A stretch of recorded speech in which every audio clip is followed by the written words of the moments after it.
Based on my observations, there seems to be three tiers of missing children. At the top, we have the most notable missing kids. These are kids that, when they go missing, they generate a lot of buzz.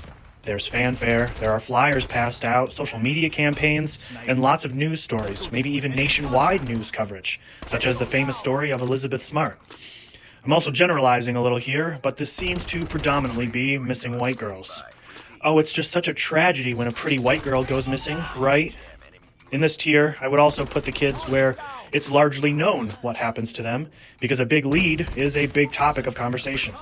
Like with Karina Slusser, for example, it is largely assumed that she was a victim of forced prostitution and was likely trafficked by people with malicious intents. The next tier is for kids who generate a lot of commotion in their local community.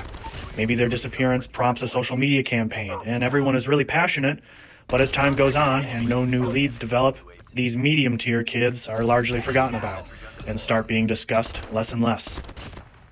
And the saddest tier is the forgotten kids. The kids I want to try and focus the most on here on my channel, because these are the kids you've probably never heard of. Maybe their parents waited forever to report them missing because of apathy, or worse, because they had something to do with it. Maybe the circumstances of their disappearance are just so without explanation, so without leads, that there just isn't really anything to discuss. And sadly, if they never turn up, it's like they just dropped off the face of the earth. But these are souls. These are hearts and minds and bodies that had hopes and dreams and futures. And look, I'm really not trying to bum you out, but this could be your neighbor's kid, your nephew or niece, your son or daughter. 500,000 kids go missing in the U.S. every year. And to be fair, most return home one way or another. Most are found.